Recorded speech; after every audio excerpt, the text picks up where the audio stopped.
Une éternité avant que Falcus et moi nous nous rencontrions au cœur de la tempête pour discuter de l'extinction de sa légion, j'ai vu ma propre lignée s'éteindre. Je dis souvent que le Tausan Sons sont morts 2 fois, mais il ne s'agit là que de licences poétiques. L'arrogant rubrique d'Ahriman ne pouvait pas tous nous tuer, car nous étions déjà morts. Son échec n'a rien été de plus que notre bûcher funéraire. Nous sommes morts lorsque les loups sont arrivés. Nous sommes morts lorsque notre monde natal a brûlé. Prospero avait été réduit en cendres avec sa capitale, le cœur du savoir de l'humanité. Tisca, la cité de lumière.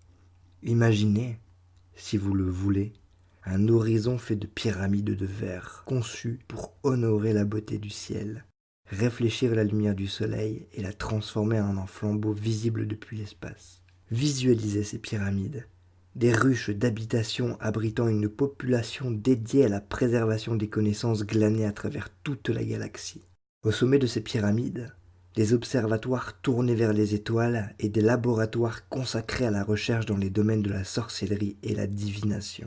Nous appelions ces disciplines l'art, un nom que nous sommes nombreux à utiliser encore aujourd'hui.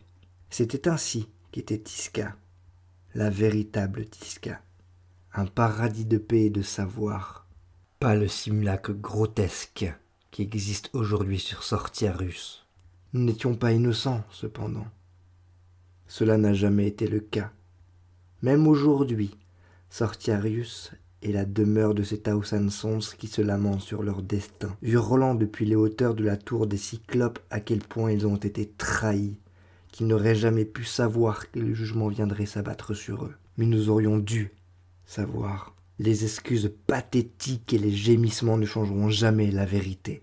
Nous avons plongé notre regard trop profondément dans les courants démoniaques du Warp, même après que l'empereur nous eût ordonné de rester aveugles. Nous croyions alors, de même que les survivants de la Légion le croient encore, que connaissance était synonyme de vertu, et que l'ignorance était le mal absolu. Et c'est ainsi que le jugement vint nous chercher, et ce jugement s'abattit sur Tisca sous l'incarnation de nos féroces cousins de la 6e Légion, aussi connus sous le nom d'Enerjar, la Valka Fenrica, la Route, ou plus communément, en bas gothique, les Space Wolves. Ils fondirent sur nous, non pas sous les ordres de l'empereur, mais ceux du maître de guerre Horus. Nous ne savions rien de tout cela à l'époque. Ce n'est que plus tard que nous apprendrions que l'empereur avait ordonné notre mise aux arrêts et notre rapatriement sur Terra.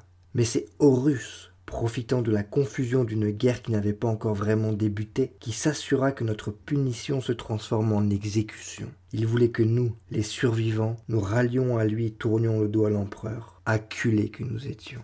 Et les loups lui rendirent ce service. Dans leur ignorance tout aussi tragique que la nôtre, ils nous attaquèrent. Même aujourd'hui, je ne me puis résoudre à haïr les loups. Leur seul péché est d'avoir été trahis par ceux en qui ils avaient confiance. En cette époque plus innocente, ils n'avaient aucune raison de douter du maître de guerre. La Black Legion a son propre nom pour les Space Wolves. Nous les appelons Tulgarash, les trompés. Certains prononcent ce titre avec mépris, d'autres sans la moindre trace de moquerie. Le mot lui-même met l'accent sur l'astuce du trompeur plutôt que sur la bêtise du trompé. La destruction de Prospero fut le triomphe d'Horus, pas celui des Space Wolves. Quant aux Tausan Sons, je ne sais pas comment ils appellent les loups. J'ai peu de contact avec mon ancienne légion et ses seigneurs mélancoliques. Plus depuis que mon père, Magnus, s'est agenouillé devant mon frère Abaddon. Mais je parlais de Prospero et de sa fin tragique. Le jour où la Légion est morte, j'étais à la surface de la planète lorsque le ciel s'est enflammé. Les premiers hurlements furent ceux des modules d'assaut tombant comme des comètes. Comme la plupart de mes frères, je regardais, incrédule, les cieux noircir sous le nombre des transports de troupes. D'immenses transporteurs Stormbird éclipsèrent le soleil de l'envergure de leurs ailes. Notre vaisseau plus petit les précédèrent avec une détermination d'acier trempé. Nous n'étions pas prêts. Si nous avions eu le temps de nous organiser, l'Imperium aurait perdu 2 légions, car nous nous serions entretués dans la bataille la plus terrible que la galaxie ait jamais connue. Nos adversaires nous tenaient à la gorge avant même que nous sachions que nous étions attaqués. Notre seigneur génétique, Magnus le roi écarlate, avait su que nous serions jugés pour notre violation de l'édit impérial. Il souhaitait faire face à sa punition comme un martyr, plutôt que de lui résister comme un homme. Notre flotte aurait pu offrir un adversaire décent à l'armada, mais elle avait été noyée aux confins du système avant l'arrivée des loups, laissant ainsi notre espace orbital sans défense. L'ennemi, nos propres cousins, traversa nos défenses spatiales silencieuses et plongea vers la ville sans être inquiété par nos boucliers inactifs. Le message se propagea sur le Vox et par télépathie, les mêmes mots, encore, encore et encore. « Nous avons été trahis! Les loups attaquent! Les loups attaquent !»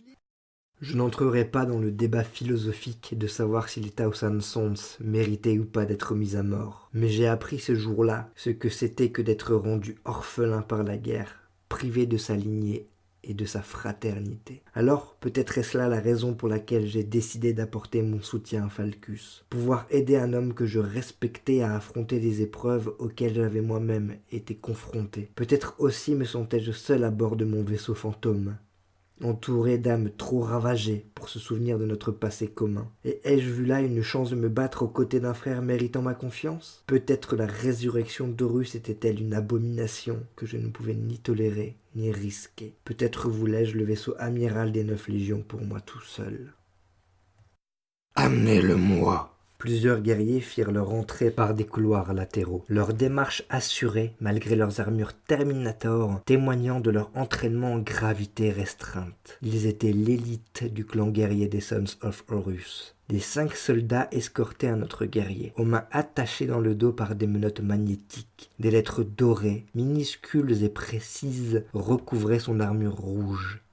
Chaque ligne était une prière écrite dans une langue oubliée de l'Imperium, que nous connaissions sous le nom de code chisien. Léor renifla alors que le prisonnier nous était présenté.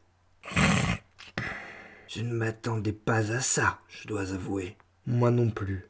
Le guerrier portant le noir et le rouge profond des prêtres de guerre Worldbearers fut forcé à s'agenouiller devant nous.